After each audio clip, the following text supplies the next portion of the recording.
எங்க இவனுக்கு OCD problem இருக்கனால எந்த பொருள் பிடிச்சிருந்தாலும் அந்த பொருளை எடுத்து வச்சுக்குவான். இவன் வீட்டுக்கு போலான்னு சொல்லிட்டு வண்டி ஸ்டார்ட் பண்றான். பார்த்தா வண்டி ஸ்டார்ட் ஆக மாட்டேது. ஏன்னா இவன் அவன் வண்டி மாதிரி இருக்க வேற ஒரு வண்டியில சாவியை போட்டிருப்பான். இவனுமே அந்த வண்டியை பார்த்ததும் அந்த வண்டியை திருடலாம்னு சொல்லி பிளான் பண்றான். சோ இப்போ இவனுமே அவனோட வண்டியை கொண்டு போய் ஒரு இடத்துல மறைச்சு வச்சுட்டு அந்த வண்டி எடுத்துட்டு மெக்கானிக் ஷாப் இருக்க இடத்துக்கு போறான். அங்க இருக்க ஒரு ஆளுமே அவன் மேல சந்தேகப்பட்டு அவங்க கிட்ட பேசி அது திருட்டு வண்டிதான்னு தெரிஞ்சுக்கிட்டு அந்த வண்டியை ஒரு மெக்கானிக் ஷாப்ல வித்து கொடுக்குறாரு. சோ இப்போ இவனும் அதுல நிறைய பணம் கிடைக்கும். அவனோட வண்டி மாதிரி இருக்க ஒவ்வொரு வண்டியா பார்த்து அதை திருட ஆரம்பிக்கிறான். இப்படி இருக்க ஒரு நாள் ஒரு கப்பல் தியேட்டருக்கு போலான்னு சொல்லி அவங்க கார்ல போயிட்டு இருக்கும்போது டயர் பஞ்சர் ஆயிருது.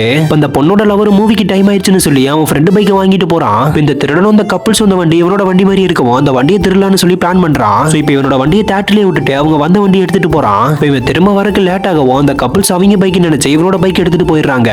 அடுத்த நாள் காலையில அவனோட ஃப்ரெண்டு அவன் வண்டியை பார்க்கும்போது இது அவனோட வண்டியில தெரிஞ்சுக்கிட்டு போலீஸ் ஸ்டேஷன்ல கம்ப்ளைண்ட் கொடுக்குறான். இந்த பக்கம் அந்த திருடனும் வேற ஒரு வண்டியை திருடுறதுக்காக ஸ்டார்ட் பண்ணுவான். அந்த வண்டி ஸ்டார்ட் ஆகாதனால இவனுமே தள்ளிட்டு போயிடலான்னு சொல்லி அந்த வண்டியை தள்ளிட்டு வந்துட்டு இருப்பான். சோ இப்போ இவனும் ஒரு இடத்துல டயர் ஆகி நின்றுட்டு இருக்கும்போது அந்த வண்டிக்கு பெட்ரோல் வாங்க போன அந்த வண்டியோட ஓனர் கரெக்டா இவனை பாத்துறாரு. இப்போ இந்த திருடனை போலீஸ்ல பிடிச்சிட்டு போய் லானம் கட்டுறாங்க.